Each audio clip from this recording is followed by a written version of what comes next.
Well, guys, good morning, bon dia, buenos dias, bonjour, buongiorno. No, I don't remember.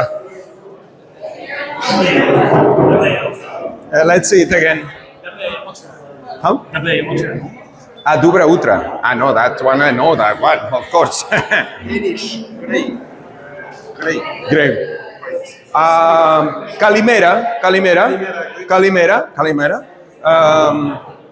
Ohayo gozaimasu, kopkunka, salamat pagi. I don't remember.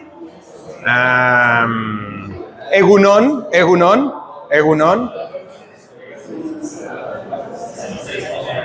I don't know. For sure I know more. Anyway, let's go for it. Okay, we know who is going to dance. Florian is going to dance. What? Elias is going to dance. I'm not the last one. How do you know you're not the last one? Okay, let's talk in relative terms. So far, you've been the last one.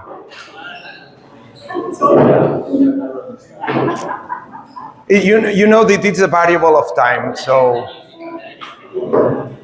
you want to do it?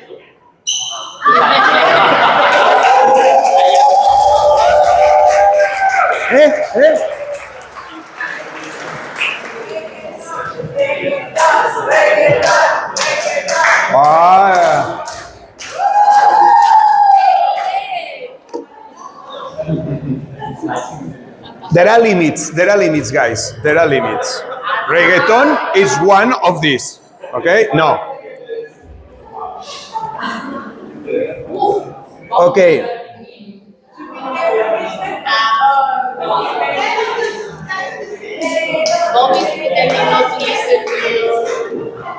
I don't know if the audio is going to work. I never tested. Let's see if it works.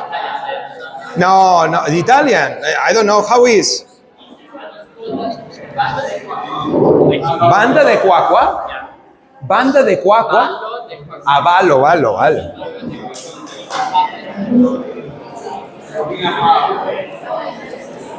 With qua with C, with Q.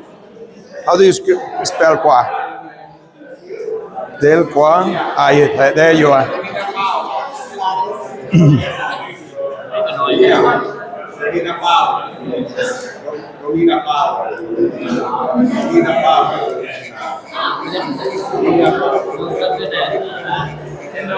It's not acknowledging. Wait. Here.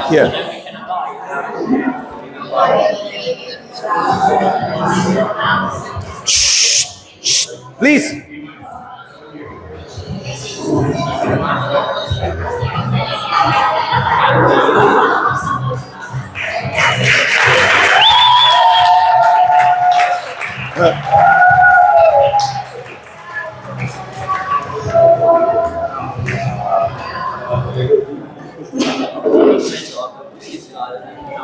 It's a guy of word, and I like that. You're consistent. Well, Eli, I didn't want to tell you something before beginning. Maybe now it's too late. Definitely it's too late. But because I was planning to record that for my own thing, you are on the video because I let it rolling. It's okay? Yeah. My Instagram is Okay, we are into millennial mood. So bad news are still news. So I'll get more followers. Okay, I got it. Good. That's the millennial altitude. I like it. Okay, guys. So good morning, as I said 10 minutes ago. Okay, there has been an accident. I understand that. So there was a little bit delay. So you will have 5 minutes of coffee break because I need to do my job here. Good. So First of all, amazing job, guys, yesterday with the Castellers. We feel Catalans, we feel so proud of you. You did something I never did, or none of the Catalans here probably. So, yeah, it's like me. I'm a tea ceremony master in Japan. So yes, I have a teacher in Japan, and I can do everything, the match, and 99.9 of the Japanese is no idea what is that, but I'm a tea ceremony master. I have my certificate, I have my kimono, I can do everything, I can serve you tea there, but the Japanese people don't know. That's the same. You are a Casteller now, no idea how to build the thing. So yeah, good for you guys. I'm proud. And you did it very well, actually. Especially someone that in the moment that the tower began to move had a face of absolutely terror for some seconds. Then she managed to smile again. There was a moment of, this is moving. It was good, Julia. Okay, so I'm going to do a very, very quick recap because it's a little bit late, and we'll move on to the things we have for today. This morning is going to be a very, I think, very interesting morning, very fun morning, where we are going to first see a little bit more of human behavior, but then we are going to go to practice questions, practice communication for the rest of the day. And we'll do it in a fun way. I'm not going to torture. So, this is because of Brad. Everything is because of Brad, right? Was it you? No? Wait, Benjamin? Ben? Was Ben? So that's a typical thing, Ben. You're the youngest one, so everything is because of you, right? Yeah. Exactly. You said it, Bob, a good leader. I didn't do it. But you are his leader, right? In theory, you are Brad's leader too. So in the chain of command, You understand completely. I would like so much to do some of leadership with you guys. Okay, so let's move on then. So the question yesterday was, what is selling for you? And that's a very good question, because when you did the role play here, and this morning I was thinking about, it happens what it happens almost always. Now, there is a big mindset difference between B2B and B2C. B2C, people, in general, they have quite clear that they are selling to a person. So if I'm selling you a car, I know that I'm selling the car to you. So good ones. I work a lot with car dealers, especially for a very well-known Italian company. And I've been with a lot of them. Well, there is just one big Italian company of cars, so it's not that difficult to guess, right? And I work with a lot of the salespeople. And there were just few of them really good. The rest of them, they were just waiting for the customer to go in front of the computer and to do the options and the discounts and this. But the good ones were paying a lot of attention to the clients, to their needs, to their values, to their drivers. There were just few of them, but there were, and these ones, obviously, they were amazing. Now, when we come to the B2B environment, I don't know why things change. Now, here happened yesterday in the role play, and it was super clear because that's what happens almost all the time. And is when I'm in a B2B environment, my client, I don't feel in a weird way, I don't feel that is my client. And I'm going to explain better. It's like my client is just the representative of the company that actually is going to make the decision. So I'm talking to that person in a way, not really seeing that person is the person that is going to make the decision. Does it make sense, that, guys? It's like I'm speaking, I call it a robot way. I call it robot way, okay, robot. It's like, I'm talking with you, yes, because the organization this year is facing very big challenges because, you know, with the new changes in the social context that we are living, oh yes. So our strategy to be able to deal with, it's like there are two people talking like they were here with a microphone giving in a speech, you know? There isn't humanity. Actually, there isn't human touch. Yes, we do it maybe at the beginning with the small talk. Yes, hello, how are you? Da, da. And there is a moment that there is a change. And I go into robot mode. So yes, Alida, we are a consultancy company where we work in the business of market access and this. So we have and private equity and this. It's like, what happened? You were a human. You were a human just 2 minutes ago. I remember that. You were smiling, you were connecting with me, and suddenly it's like, okay, business mode. So that doesn't happen always, but it happens very often. Yesterday, although I'm exaggerating now because it's 9 a.m. in the morning and I have to do something to wake you up, but horizontal, please. Thank you.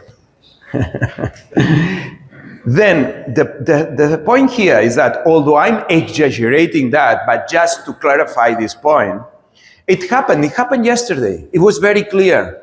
There wasn't the drive, there wasn't the intention of understanding those people in front of you and how they were feeling, thinking, which ones were the criterion that they were using to make any decision. Of course, that was just a role play. Of course, it was 20 minutes, but that happens a lot. I've been with a lot of different sales meetings, and it's very often. So that happens because we forget that you can be the CEO, you can be the CFO, you can be whatever, and you still will make decisions like the rest of human beings. And this is something that today we are going to see more in detail, but always remember that. Now, in B2C, that's very clear, and everyone knows that this is not working because we put the thing. Now, in B2C, everyone knows, and usually people sell. In B2C, there is a lot of selling, pushing, etc. Not always. There are people that they are very good ones, and they can do consultative selling in B2C. And I've seen that. I work for a very, very, very well-known multinational of retail, and I was in a lot of shops. Just check. I wasn't working with people in the shops. I was working for the managers and the executive board, but they asked me to go and check the shops. So I went to many. Actually, they gave me 1,000 euros to spend buying from those shops if they managed to sell me something. Some shops, I got quite a lot of stuff. Some shops, I went out with a little bag. That happened, right? And those people were in the retail business. The ones that they were doing this, they were selling a lot more. Because the ones that they were doing this, they were not focusing in what they called the basket size. Because when you focus in the basket size, probably you are not investing in what we've been seeing these days, yesterday actually, that is trust. So good sellers in those franchises of the retail, they were the ones that they were doing, please don't buy this thing. It doesn't fit you that well. It was like, what? It's almost counterintuitive because what you want is to sell, right? No, what you want is that guy to come back again. And not just that, what you want is that person referring to other ones, being your ambassador. So one thing is to buy, one thing is to sell, one thing is to push to someone to buy, but actually the main purpose in any sales process is to have the trust of the person. And that it's very clear in any process, in any sales process. Trust is the base. Not just in sales, in negotiation is exactly the same. You can negotiate positionally and be ready for that because it's going to be tough, very tough, or you can negotiate also relationally. And when you negotiate relationally, the focus is it's a different one. Your focus is in the person, how to gain the trust of the person, how to reach a good deal with the person, identify what are the fears, what are the needs, what are the parts that you don't see, but he can see, and because you just have a part of the reality, and the other one has another part that you cannot see. When you begin to think in that way, a sales process, it becomes something fascinating. It's amazing, because it's a process of discovery, because it's a process of consultancy in a way, and of course, it's a process to find a solution for someone that has a problem or can have a problem. And here is where we are, okay? We want to collaborate. This is not about pushing. This is not about selling what the client doesn't need. This doesn't even has to be just identify client's need. No, it's to work with a client. It's to find a way.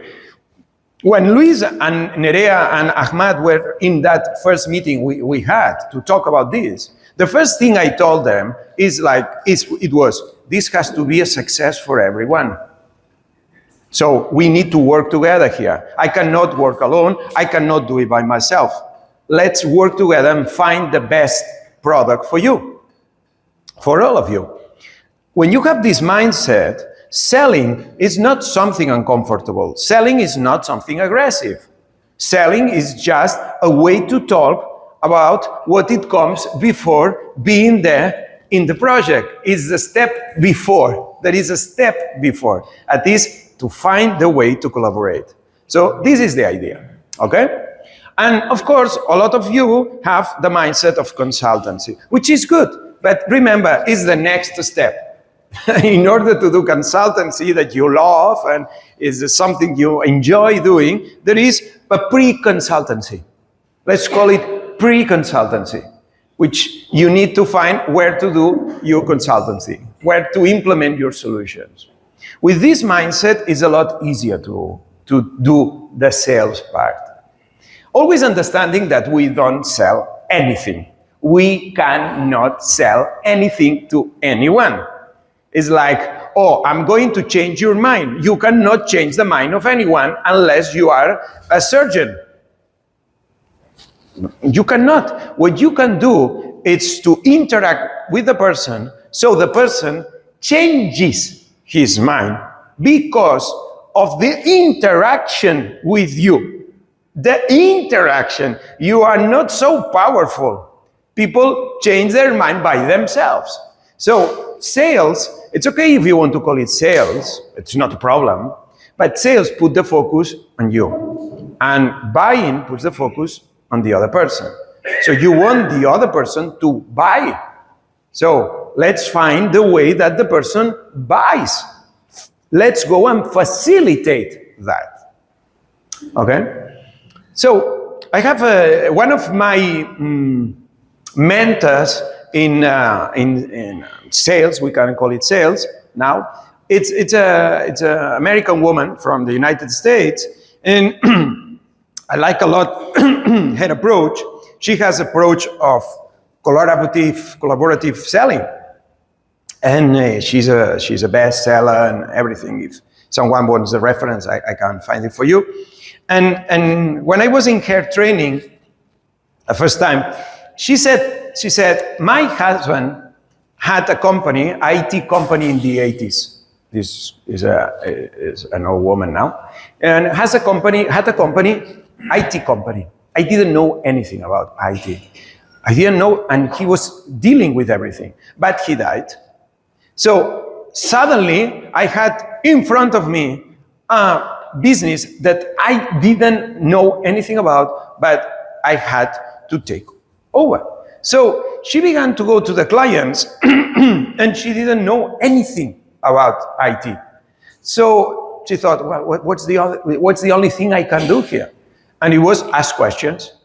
So she began to ask questions to the clients of her husband. And by these questions, she managed to find a way that without knowing about IT to find solutions for her new clients, right? Of course, this is a very exceptional situation. Here, you need to know about your field. Actually, the good news is that you know about your field, but you are so used to the part of talking that you lack a little bit of questioning. And that's what we are going to practice today, okay? So, being said that, if you remember, I said, yes, it's true. It's important, the money, of course. Pricing is important, of course. Companies have a budget, of course, that's a fact. Now, this can be affected. Well, you can negotiate, but usually negotiating never goes in your favor, right? You're going to lose something here. But negotiating, it's just one part of everything we can do. And I've been with so many people that complain about the money, about the budget constraints, too many stakeholders there around holding the money and everything, that all these people, what they forget, clearly they forget, is that there are many other variables that are in your control. And instead of focusing on what you cannot control, or barely you have any control, focus on what you have control. And where you have control is in people. It's in the relationship. And this is where we go in, right? So we saw that, how many factors. And yesterday we were talking with Luis in the dinner, while the end of the dinner actually, and we were talking in the fact that, of course, with Luis, with Nerea, with Ahmad, with Bob, with Mark, what is Mark? It's not here. Oh, here. Yesterday you were there. With Mark, we prepared this training, and one of the things that it surprised you the most is that I knew your names, right? But it's not the names. I took the effort to talk with Ahmad so he could tell me about his people. I talked with Mark and he told me about his people, and with Nerea and with Luis and with Bob. Now, why I would do that? Well, it's very obvious, because I'm here and I'm telling you that before going to a meeting, you need to prepare and know about people, and I come here and I don't know about you, and I don't know anything about you. What is my congruency here? I'm trying to apply all these tools. Otherwise, what I'm selling here, I'm not walking my talk, or what? You know what I mean?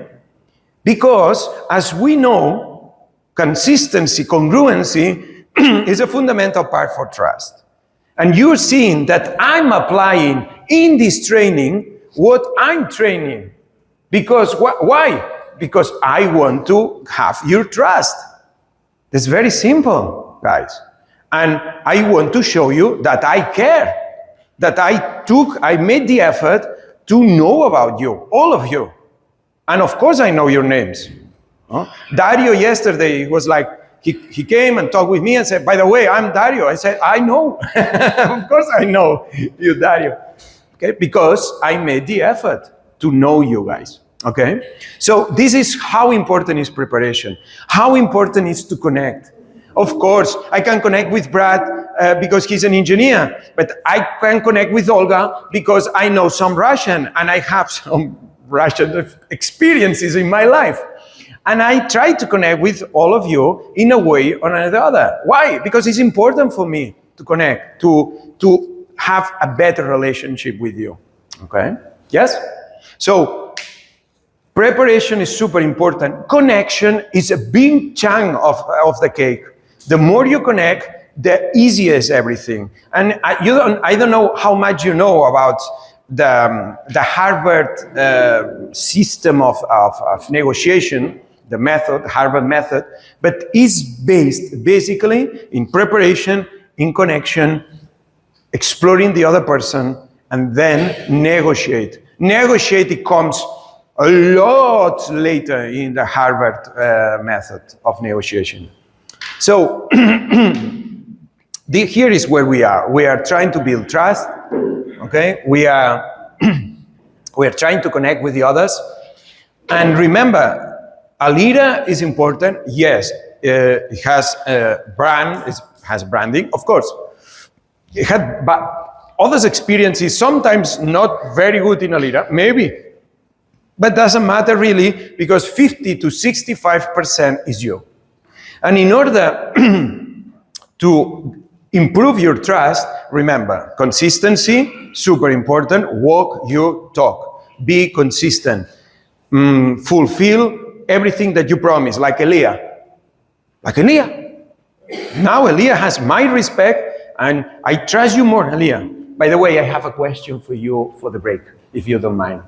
If you have to charge me, charge me. It's a consultancy thing.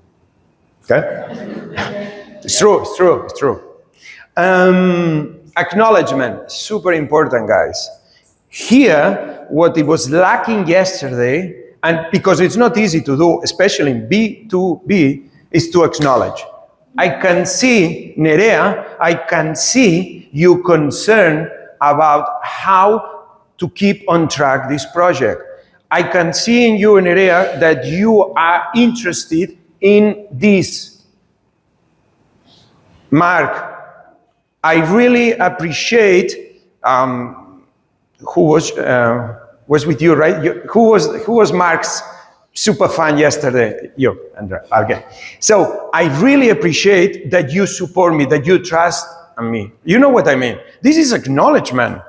Even with Richard, I really like that you pay so much attention into details. And this is really good for us. The fact that you are so focused in the technical part, it makes my job a lot easier. It makes my job a lot easier. I really appreciate it, Richard. Thank you very much. Let's work together. We'll understand very well because I have your same mindset. You have this person with you. Acknowledgement, okay? Intentions. Well, we came here and we know very well, because we are not going to hide it.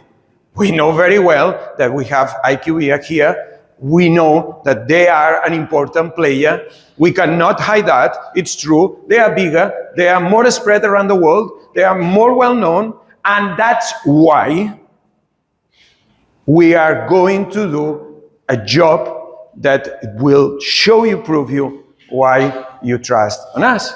Fine. They are big. Fine. But that we can use it in our favor. Nothing, and today we'll see it, nothing that the client says, it's a problem. If you have enough flexibility. If you have enough flexibility, everything is a resource. And today we'll practice that. Oh, you're very expensive. Okay, how can I change that into a resource? Instead of seeing as now here a blocker. If we have enough flexibility, everything is a resource. Today we'll see it. You will practice it, okay?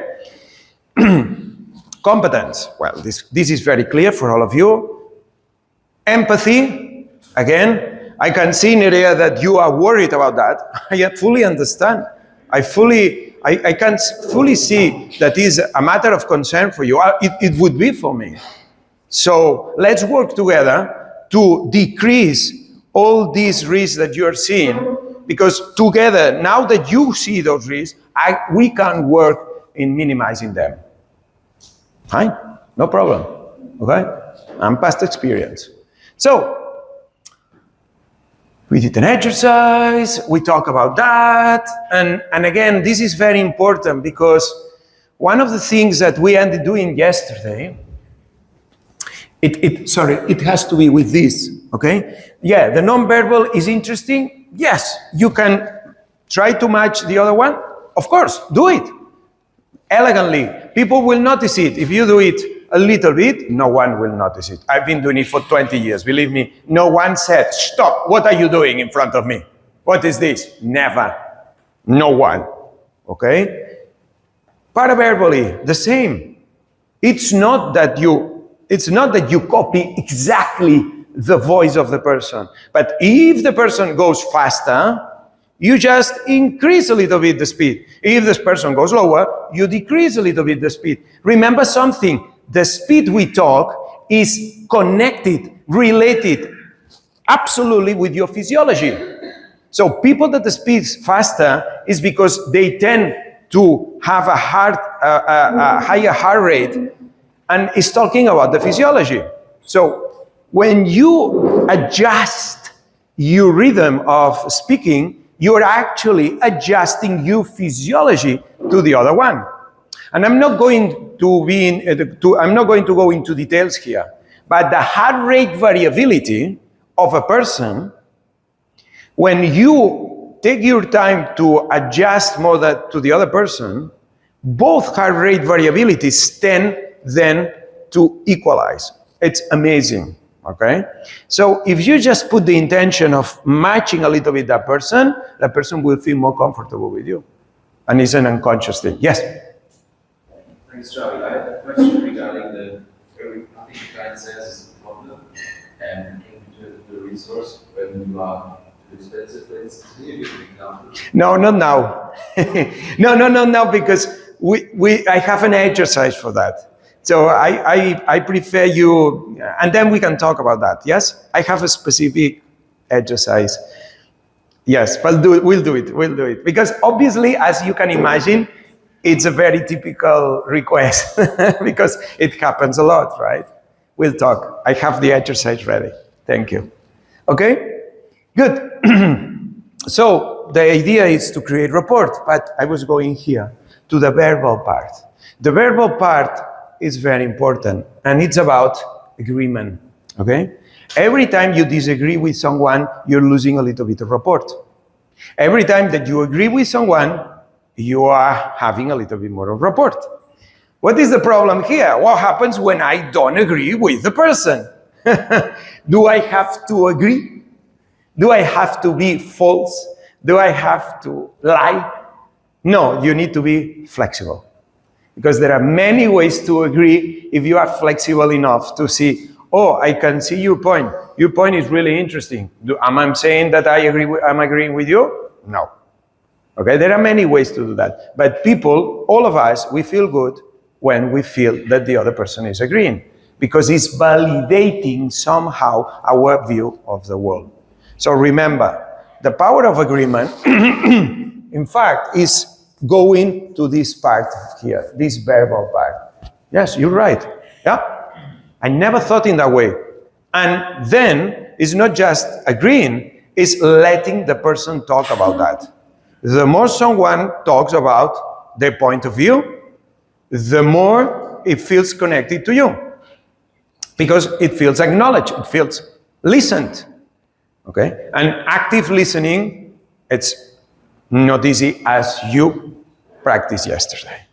It takes a lot of energy if you do it well.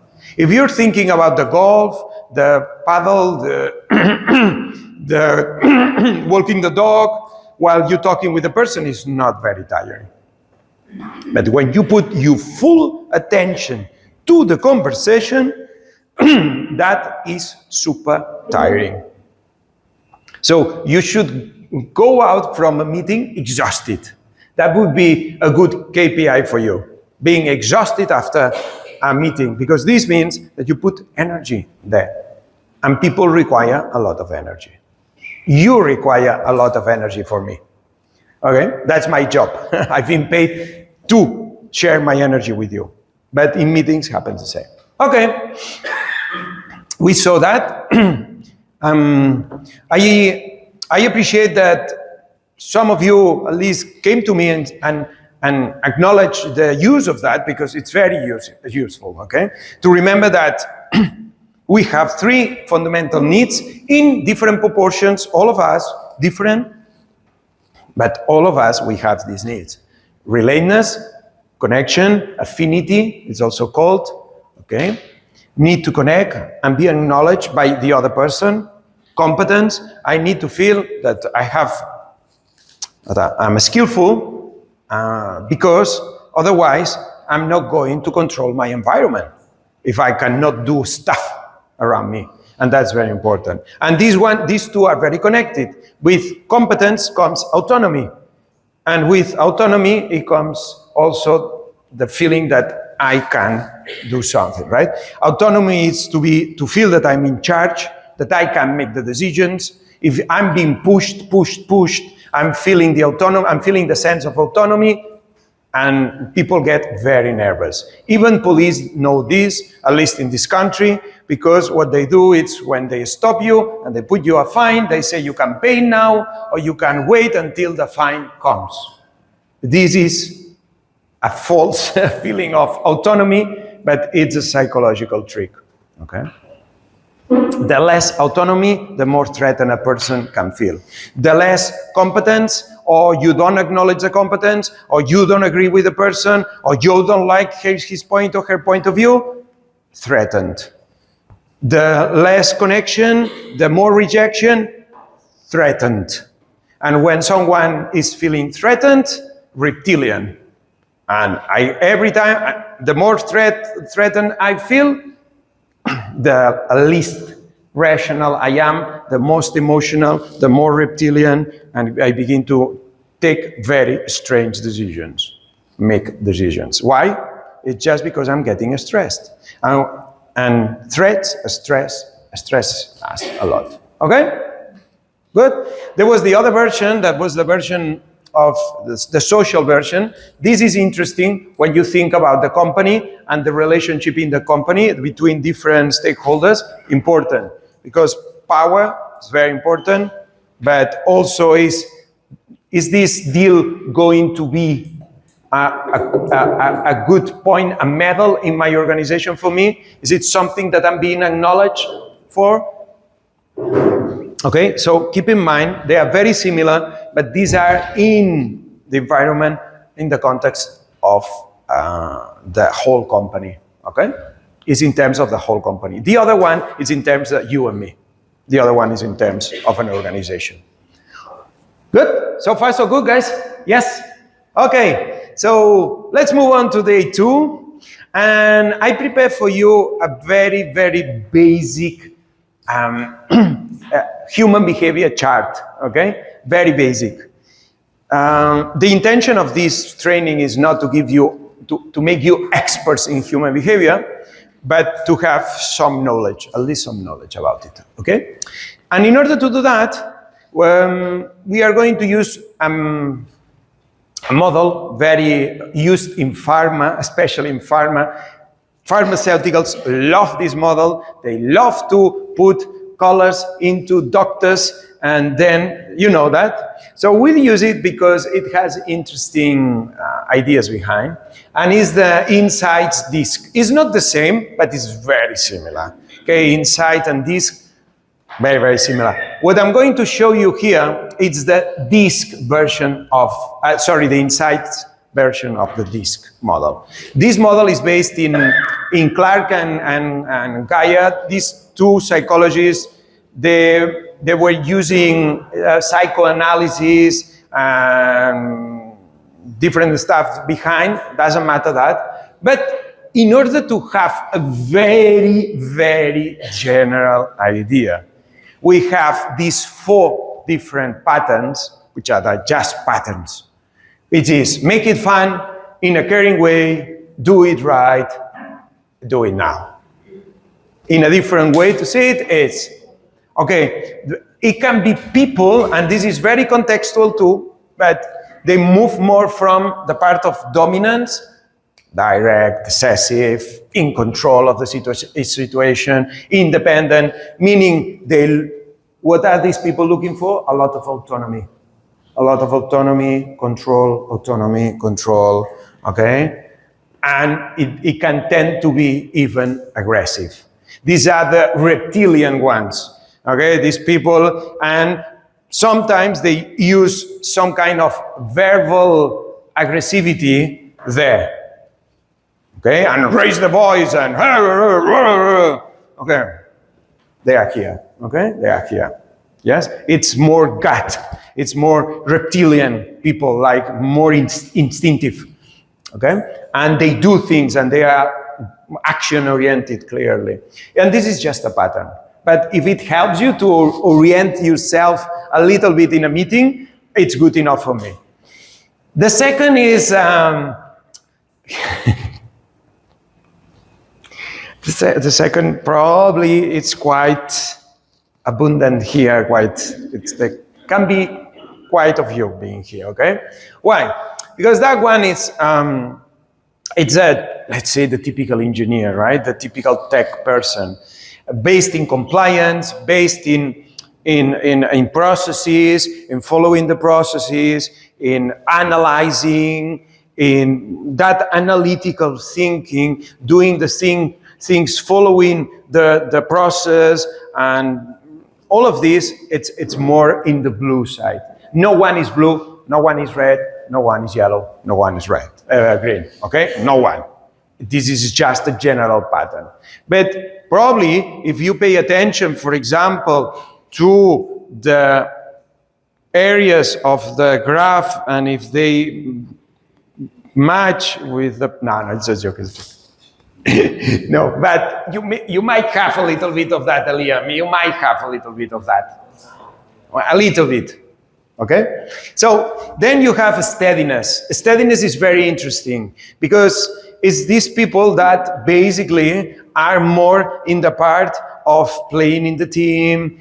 For them, it's super important to have everyone on board, everyone working together. They tend to reject a lot conflict. They are not good dealing conflicts, okay? This is this kind of people. They like stability, good listeners. They are probably, they will not be here doing, but they will work very well with teams, okay? Creating the team. They will not probably even want to be the super leader. They will be there with the rest of the teams, okay? Now, this is very important because this one can be very hidden there. In one of the roles, there will be people like that. There will be. But it's not so often that these kind of people show this part there. Now, this doesn't mean that cannot appear.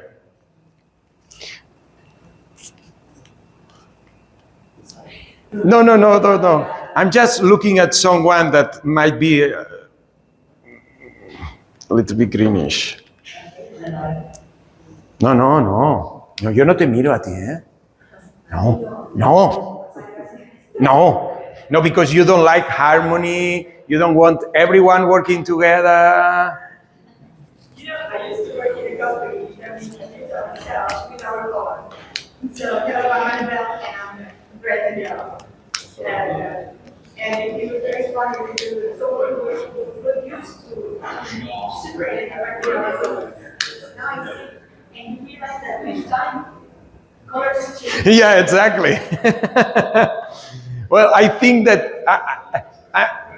I don't know, but do you feel more you're going towards the green now or not? I'm more towards the green. The funny thing is that 10 years ago I was totally Yeah, we evolve.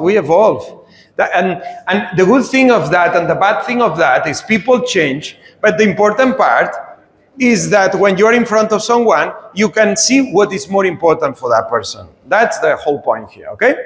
Okay, and the other one, it's the social beast. It's the one that likes influence, that is happy, that is always making jokes, that likes show, that likes lighting, that likes all of this. It's not my case, guys, so you know. Okay, but I learned how to do it because it's my job. Okay? This is a social beast, okay? Good. So this is the part I wish you to have in mind. These variables. These are the variables that I'm interested, okay? Which is the person, oh, sorry, no, take pictures. No problem.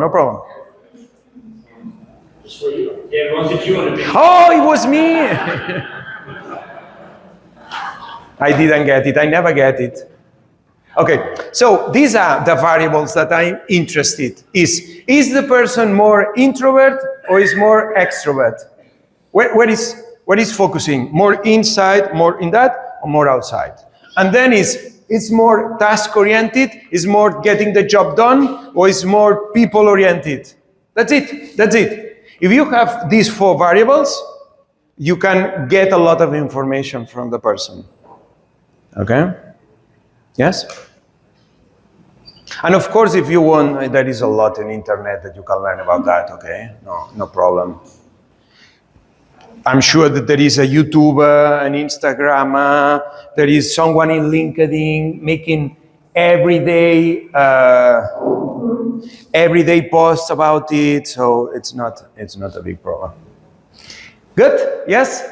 So keep in mind that it's not about putting people in boxes, because as Annabelle said, we evolve, we change. In a context, we are in a way. In another context, we are in a different way. But if this helps you to tune your mind to certain behaviors, good enough. Good enough. Okay? Yes? Okay. I have an exercise for you guys.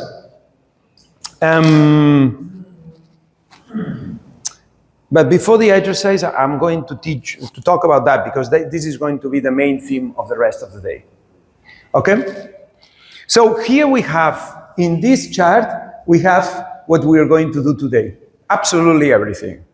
Okay? Yesterday, smoking thing, I said 30 seconds, and most of you, with 30 seconds, you went to here. Talk. To give arguments, to give reasons. This is what we usually do.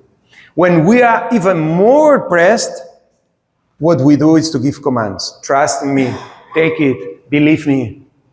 That's commands, okay? And what happens when you go up?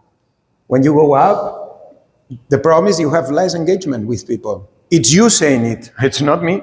I didn't say it. I didn't commit to that because you commanded that. Now, when you are going up, you don't have information about your client. It's you talking. What happened yesterday here in the role play? How much information did they get about their clients? Nothing, right? Because they were talking, and they were talking because the other ones were asking questions. But that's what happens, is the more you talk, the less information you have. Now, the more you talk, the more you have the perception of control. Because you're talking. People say, why we talk so much? Well, it's very easy why you talk so much. Because you're talking and you're thinking you're going somewhere. Right? You're talking, so you're doing something. So you do something, you feel okay, because you're doing something. But actually, when we talk, we should think about talking like doing this.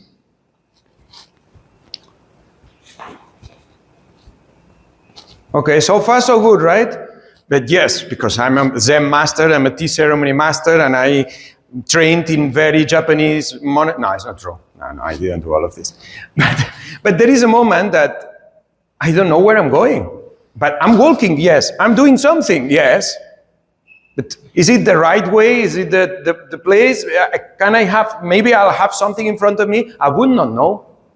And that's what happens when we talk.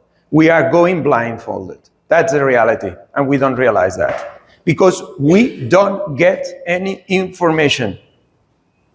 So think about talking like going with the eyes closed walking. You don't know where you're going. You literally don't know where you're going unless you ask. Even then, it's almost nothing. Because if you don't know how to ask in order that the other person feels compelled to tell the truth, maybe he's lying to you. So this afternoon, we'll try to find a way to ask questions that people are willing to answer honestly. Because we know very well, what do you think about this project? It seems interesting. Interesting. Really fascinating. So, do you think that it would be a good fit in your company? I think it has a lot of possibilities. Yes? I think we can think about how to do it. Wow. And you go out thinking, why I ask questions, I talk a lot, he smiled, I'm in a good track. And then nothing happens, right? Why? Because you really didn't ask the right questions and you didn't get the right answers. We'll try to work on that, okay? So this morning we are going to practice closed questions and open questions, okay? I'm going to train you in my own way. It's a way that I tested hundreds of times with literally thousands of people, that we are going to sensitivize your mind to the questions wall. Let's say it like that, okay? And we'll do it with exercise, a little bit playing with you. Playing in terms of making it fun. Because otherwise, theory, it's not enough. So we'll do it in a way where you realize what you do with the questions. Yes? Good? Okay. So, when is break time? It's at 10:30, right? Okay.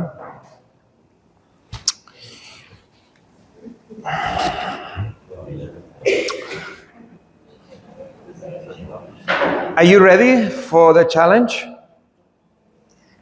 Okay, guys, this is going to get a little bit competitive. I warn you. Because we have a mystery in front of us. Okay? We have a mystery. So, we need to solve a mystery here. And in order to solve the mystery, we need to make groups. So I'm going to count. Amanda is going to be group 1. Remember, Amanda, group 1. Ale is going to be group 2. Monse, 3. Me, 4. Okay? Amanda, 1. Ale, 2. Monse, 3. Me, 4. So I'm going to count, and please remember your number. You just need to remember your number, okay? Okay, 1, 2, 3, 4. 1, 2, 3, 4. 1, 2, 3, 4. 1, 2, 3, 4. 1, 2, 3, 4. 1, 2, 3, 4. What? 1, 2, 3, 4. 1, Elena. 2, 3, 4. 1, Brad. 2, Nerea, you play? 3, 4. 1, Olga. Bob, do you play too? 2, 3, 4. Michal is 4. Ben is 1. Ben, you too? 2, 3. Luis is too busy. 4. 1, 2, 3, 4, Aina, and 1. Okay, so everyone knows his team. Okay, guys, write down the clues. I don't want people complaining. You didn't say that, I'm going to give you the clues.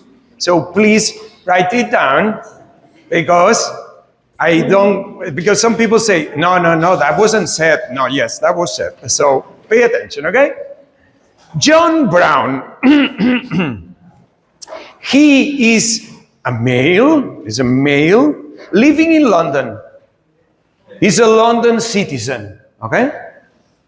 And one night, John Brown was sleeping in his house. Okay?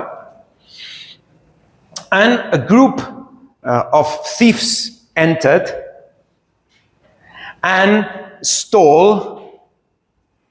subtracted certain items from his house, different things. But one of these things, it was of a great value for John Brown. One of them. At least one of them, it was super precious for John Brown. Okay? Okay, the police came. Scotland Yard came. It's not relevant, Scotland Yard, I just added for a little bit more of, flair. The police came, and when the police was in his house, he didn't say anything to the police. Nothing at all. Okay?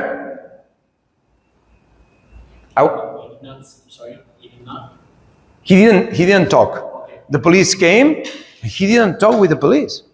Okay? So, these are all your clues, guys. Now, you need to find out who is John Brown.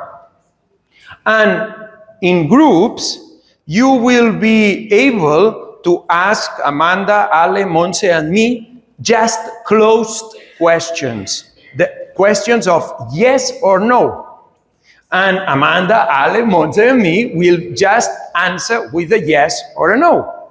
Now, what can happen here, it can happen that there are some questions that what is behind the question, we cannot accept it.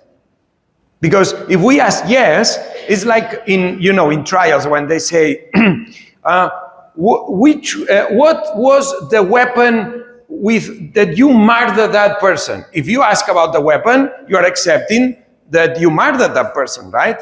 So some questions, if they imply in the question something, we'll say we cannot answer this question. Please ask it in a different way, because this question is implying something that I say yes, that also will be a yes, and I cannot answer that. Okay? Yes? So, yes, no, that's it. So, Amanda and Ale are going to be in the other room, the room that we used yesterday. Okay? So, group number 1 and group number 2, you will be in the other room. By the way, wait. There's something I have to say about the winners of this tournament. Who is going to win? The group that obviously is going to find presupposing that someone is going to find it. No, if someone finds the answer to this mystery, the first group that does that obviously is going to be the winner. But if no one finds the answer after 10 minutes, the group with the least amount of questions is going to win. The least amount of questions is going to win. So be very careful with how many questions you ask. So Ale, Monse, and Amanda, they will have a paper. No, well, yeah, but it's not part. I know. I'll say not. Please, Amanda, Ale, Monse, mark the number of questions. So the object is relevant, guys. Just a second. The object is relevant to understand who is John Brown, okay? But the mystery is who is John Brown, and until they know who is John Brown, the game it's on, okay? Yes.